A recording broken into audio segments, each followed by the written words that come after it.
Hi guys, so as we all know, BMW has made some cracking engines over the years, and most of their best engines have been 3-liter inline-six engines.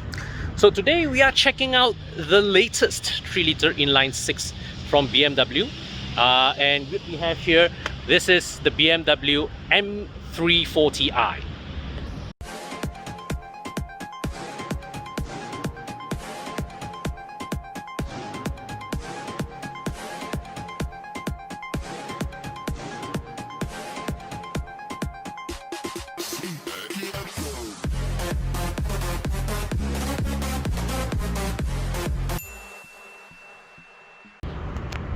Okay guys, so I have to confess, it's been a while since a new BMW excited me as much as this one.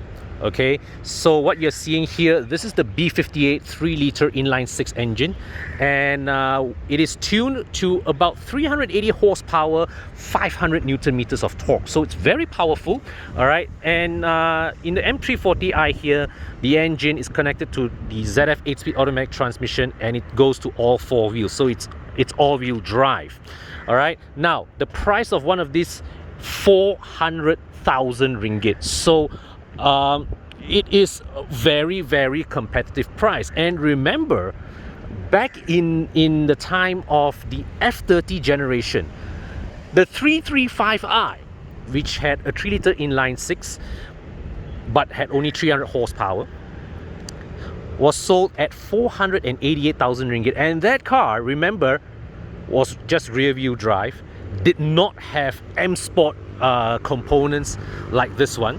But of course, because it was CBU, hence why it was priced so highly. At that time, I think BMW was probably not very confident of selling a large capacity engine anymore, knowing that the bulk of buyers would go for the lower powered but more road tax friendly 320i or 328i. Okay, but now here, glad to see BMW has not only brought the inline-six back into the 3 Series, but also they have made it locally assembled. So that's why it is able to sell this car, this high performance variant of the 3 Series, at such a competitive price. So you see, the thing is, from F30 owners, right, those of you who are driving the 328 or the 330i, okay, can seriously look into this as a legitimate upgrade if you do not want to make a jump to the 5 Series. So looking at the arrangement of things inside the engine bay, if you compare this with the 4-cylinder models, everything of course is packed a lot tighter here. Okay, so here's the engine, and they have located the ABS module here, okay, which is rather close to the engine, I have to say. There's a voltage warning here, so that's probably some electronic module. I'm guessing this is the engine control unit in there. Okay, and here you can see this is the port for you to connect to jump start the car in case you have a flat battery. I believe this is the air intake box. Okay, and check this out. Now, of course, the biggest differentiating item between the M340i versus the 320i and the 330i are the headlights. With the M340i in the Malaysian market, you get laser headlights, all right. And besides, you see the lenses are the lenses inside are different.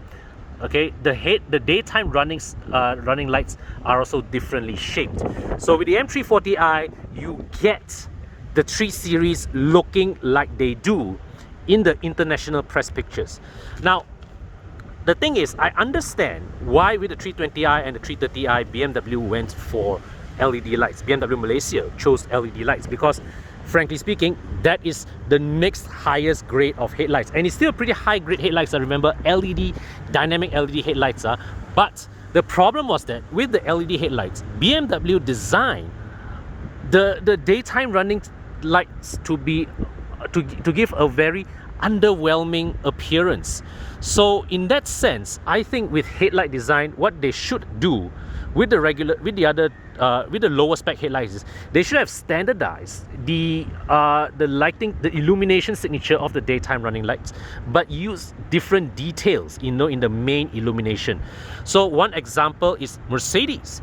Mercedes have been very, very clever in the way they design their headlights. So all their, from high spec to low spec headlights, they have the same daytime running light signature, but when you look closely at the details, it's different. So you can tell that, you know, the C300 has a higher grade headlight than the C200, but the C200 headlights don't look embarrassing at all. Okay, and you can see here these are for the cooling of the laser headlights, because these laser headlights, they generate a lot of heat. So these are for cooling purposes down there as well. So obviously the amount of heat generated by these headlights really is very, very intense. So the M340i's M Sport package also gets a subtly different look, subtly different details from what you see with the 330i. The grille, the shape's the same, but the vents, okay, are of a different shape. Okay, and you see this satin chrome finish here at the edge of the kidney grille, as well as the edge of the bumper here. All right, the wheels.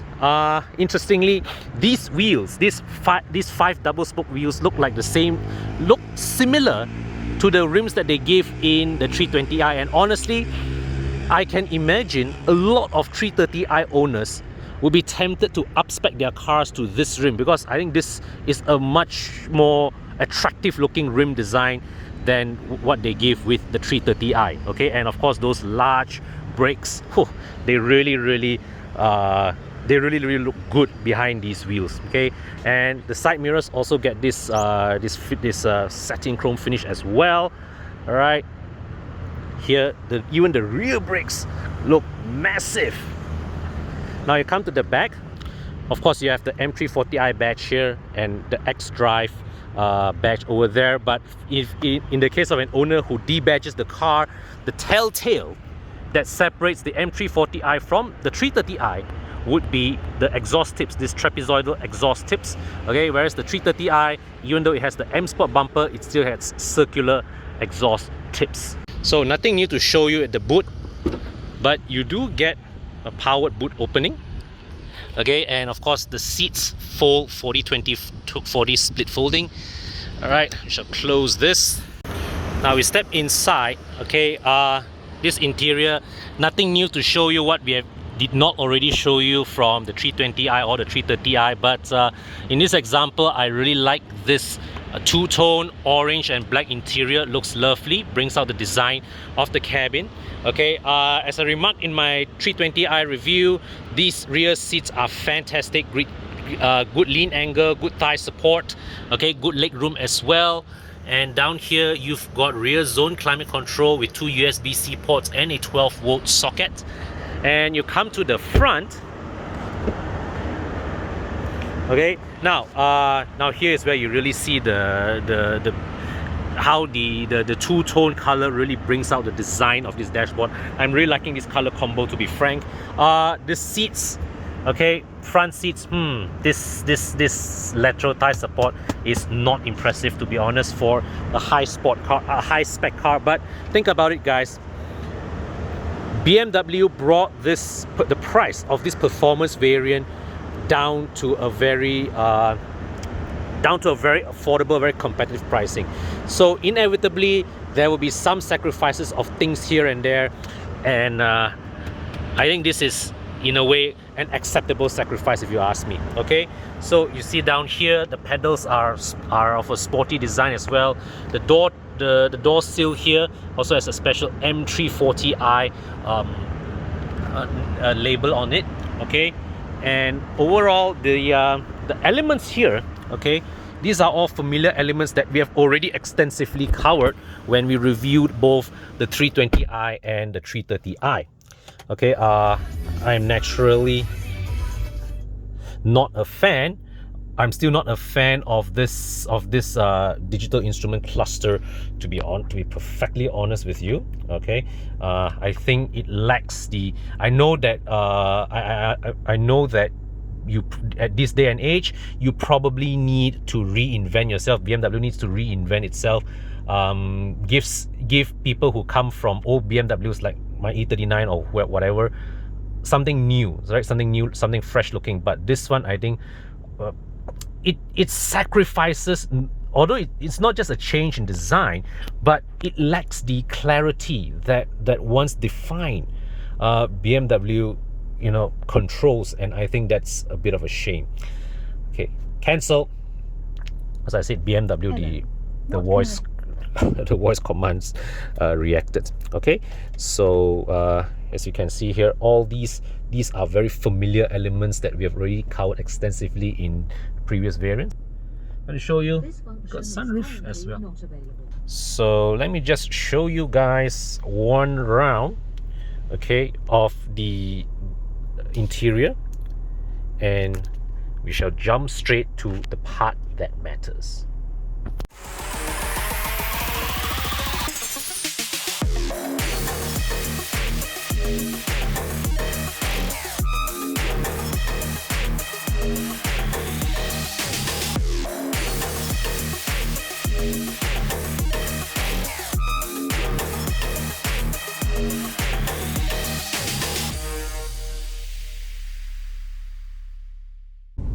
Okay, now driving the M340i out of BMW Malaysia's headquarters, and going over some of the speed bumps, I immediately feel that this suspension is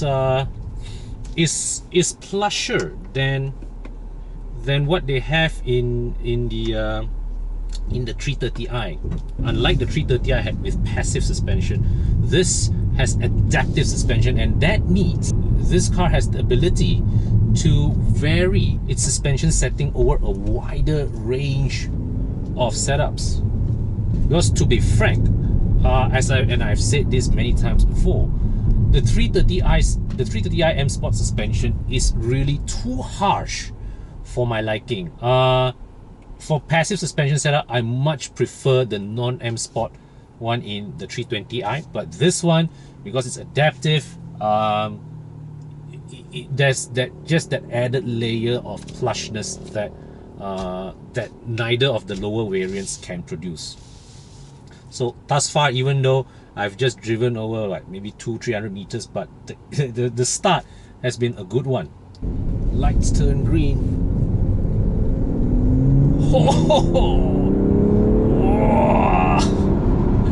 Oh my god, it's, the funny thing, it doesn't feel as ferocious as the 330i, but the what do you call that, the smoothness which the 6-cylinder engine revs, my god, oh, this is so nice. But I have to say, the 3-liter V6 in the Mercedes-AMG C43, that still has a nicer soundtrack. That engine is, it still tingles your senses a bit more, but this the 340i here, there's just that creamy smoothness as you rev the engine, and I get the feeling that this engine is not boosted as severely as the 330i. Okay, but then again, it is also because it is a 3-liter inline 6. Okay, bear in mind that its unboosted outputs are still right in the region of 200 plus horsepower. Okay, so that, what it means is that you actually need to boost this not as severely and still get pretty good performance. So just now I went over a jump on the road, and the suspension pliancy is rather good. I remember when I drove the 330i over this same stretch of road, the car was hopping all over the place. Oh, this is so nice. This is such... Oh, wow. Wow. This is such a fabulous all-rounder car, my god. Oh man, BMW, why did you guys pause selling 6 cylinders in Malaysia for so long? Oh, love this. I really love this. To be perfectly frank, the G23 series, right? If you look at just even the base 320i, and I've said this in my video, it is already a very well-rounded, very capable car. Yes, a couple of my colleagues mentioned that the spec is very kosong, but my opinion, it already gives you enough of what you need. All right, just forgive the ugly instrument cluster, but it gives you enough of what you need. It gives you just about enough performance. It gives you great handling plus a decently supple ride. But this is what you pay, that extra money, for that added layer of polish, that added sense of occasion when you rev that engine. You know, the 320i, yes, it has the punch, it has the performance, but you know, it lacks that zing coming from the engine. The engine is is pulling you along for the sake of pulling you along. This one, as you pull, there is that buzz coming from the engine bay that makes you want to just keep going. Oh, this is nice. This is very, very pleasant. Oh, lovely. That engine is just so creamy smooth, my god. Okay, let's try sport mode. I don't feel a severe hardening of the suspension, although there is a greater hint of firmness, but it's still comfortable enough. Yeah, so I'm going to purposely roll over some cat's eyes. It's still alright, man. Alright, gunning it. Ho ho ho ho.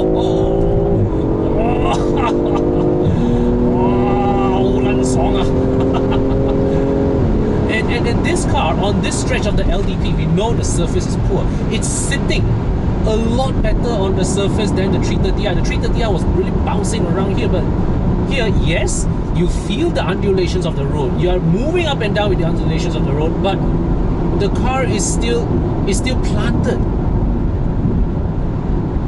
Oh, this is nice, man. This is nice. Honestly, guys, if you are shopping for a G23 series and if budget is not a concern, you absolutely should go for this guy. Oh, it's just so nice, you know, to see BMW bringing back 6-cylinder engines in, you know, even in the regular models. Entry from the list or say cancel.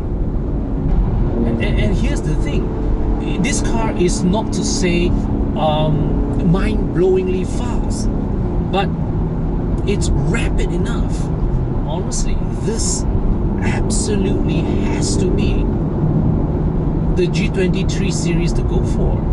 Wow. So now as I slow down to enter the toll gate, in sport mode, the transmission very aggressively downshifts to keep you in the power band. Okay, I'm looking at the steering controls here. There is no adaptive cruise control, but we know BMW has upgraded their cars this year to include autonomous emergency braking. But honestly, when you have this kind of performance, this kind of excitement, why do you want to hand the driving over to the car? Okay, so right now I am stuck in heavy traffic conditions, driving around 60 kilometers per hour.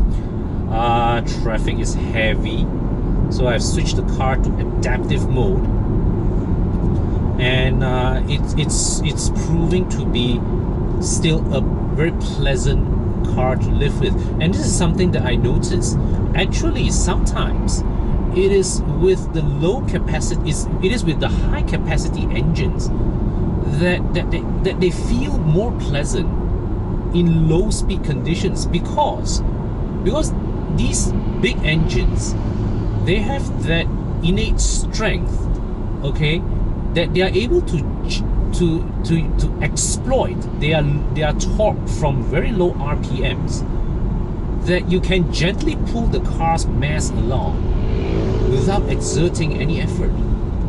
Okay, and that's why it's easier actually to amble along at pedestrian speeds in a big engine than it is with a small engine. You see, like right now, I can drive the M340i here along, all 380 horses to it, in subdued mode, no differently than a 320i, and it still feels pleasant. All I can say is that this really is an extremely accomplished all-rounder from BMW. So it just rained here in PJ, and the road is of course a bit wet, a bit damp actually. This is the kind of road conditions that is the most slippery. Well, the car feels assured, and I think it's good, because cars at this kind of power levels, when you put all-wheel drive to it, it adds a certain layer of control to the car. And I mean, granted, yes, of course, you will still have more fun with rear-wheel drive, but sometimes you just want that feeling of assurance behind the wheel, and all-wheel drive gives you that kind of feeling. And you know, I would like to recall a few years ago when I went to Portugal for the G30 5 Series media drive. That time we had a chance to try the 540i, and later on we also drove the 530DX drive. That thing had what, 600 Newton meters of torque, and with all-wheel drive. And that day the weather was, when I drove the 530D, it was like this kind of weather, like, you know, very wet winter kind of weather, and the car just felt so composed, so assured. You know, it went bullet straight kind of handling.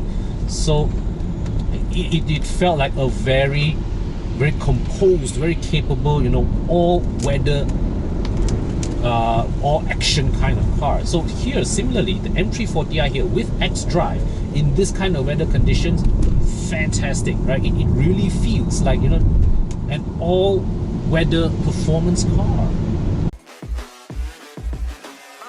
Thank God that the brothers on the rise now. Endless celebrations all in my house. Levitating now, I'm super duper fly now. London boy, but DC where I reside now. Put the time in while you always yelling time out. And for quit it, cause I know I'm coming with it. You were sitting, you were wishing I was handling my business. Now I got the ball like Harry Potter playing Quidditch. And my business so humongous, you would think that happens in there. Damn man, I'm all that, yeah, I'm all that. Looking for that whip, yeah, that what you call that. I'ma blow up in the summer, have them yelling fall back. And I've always been ahead like an effing ball cap. Man, I came in the game like, whoa. Got a couple chains on me cause I like gold. They told me I'm the best and I told them I know. Cause when I'm in your town, every ticket I sold. Yeah, they saying I'm the man. Facts, bro. Lot of haters, tell me where they at though. I'm the new pop, all I do is rap though. So guys, my overall verdict, you know, of the G20 3 Series family is this. The 330i is something that honestly I will not go for, because the suspension really is too harsh for day-to-day use, even though the engine performance is appealing. The 320i is, to me, the better balanced product, in the sense that you still get adequate performance, but you get a much plusher ride, and they still give you enough kit and equipment in there for it to be a palatable day-to-day driver. The M340i here, honestly, it does feel a bit more special. All right, it gives you that creamy smoothness of the 6-cylinder engine is something that no amount of tuning or turbocharging trickery on a 4-cylinder engine will be able to reproduce. Yes, you can boost a 4-cylinder, a 2-liter 4-cylinder to 380 horsepower, no problem. But will you be able to get this kind of flexibility, this kind of drivability? Absolutely no way. So, I would quite happily pay that 2,000 ringgit road tax a year, you know, to enjoy this every day. Now, but the thing is this, you know, and this is where on a broader strategy level, I do have to question BMW's rationale in having this. Now, as good as the M340i, as accomplished and as capable the M340i is, why do you have this next to the M3 that also has the same mechanical formula? 3-liter inline-six all-wheel drive 8-speed automatic transmission. Alright, it's just that it has an uglier nose and perhaps a more aggressive tune. Alright, a hardier transmission, but it's mechanically you're talking about the same basic ingredients, and this is where I think, as a whole, Mercedes got it a bit more sorted out in that you have your regular C classes, you have your 3-liter V6 C43, and you have your 4-liter V8 C63. Okay, so there's perfect an opportunity for BMW to have moved the current Gen M3 to something like, you know, a 4-liter V8. Okay, that would have made the M3 something unique over the M340i here. Okay, it's the same what they did with the M5. If you remember the M5, all right, it's the 4.4 V8. But in certain overseas market, they also have an M550i, which is a 4.4 V8, 8-speed automatic transmission, all-wheel drive, but you know, tuned to a softer setting. Why do you have two performance models built off the same kind of template? Right? So that part of me, you know, in the grand strategy of things, to me, it doesn't quite make sense. But let's not let that distract us from the fact that the M340i here is a fabulous car. I honestly, this is one car that seriously, I would really seriously consider putting money down on, you know, if I am shopping at this price point. Yeah. Okay guys, so that's all for today's video. Thank you so much for watching. If our content has been useful, do us a favor, hit the like and subscribe button, and yeah, go to subscribe to all my other teammates as well. Their channels, link to their channels included in the description section. Go check them out. Yeah, and also do join us, Evo Club, right? Free membership. Sign up club.evomalaysia.com. We try to provide you with a full ownership journey companion, whereby starting from our reviews, right, help you to get the best car buying decision that suits your needs and budget. All right, if you buy used cars, send them to our inspection centers, check have them checked, decide whether are they worth your purchase, and if they are, how much you need to spend to fix them. Our panel of trusted workshops also provide you with good quality service and workmanship. If you need to renew your insurance, renew with Evo Club Insurance, save 40%. And of course, lastly, if your warranty is expiring, get Evo Club Extended Warranty to give you an extra year peace of mind. Okay, so yeah guys, check us out, club.evomalaysia.com, where you can then join us next time for all our benefits, our offers, our activities that we plan for you guys in the future. Okay, all right, so yeah, that's it. Thank you guys for watching. Stay safe. See you guys in the next video.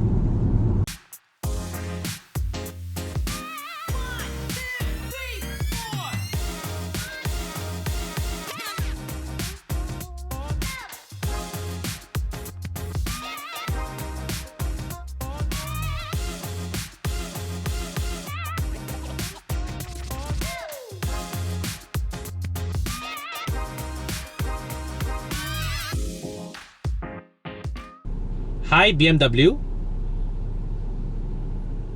Hello, what can I help you with? Call Beng Lip. Okay, I'm calling Lipingqua.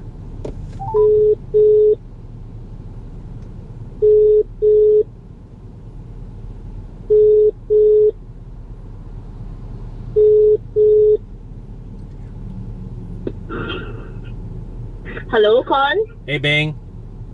Yo, what's up? Beng, I am not giving you the M340i. Bye. Why? Hey, no. No, I'm keeping the my car. turn. I'm keeping the car. No. Sorry. Hey, I will Case what closed. the heck? Case I tell closed. Bobby, no, Bye bye. no. Bye bye. What?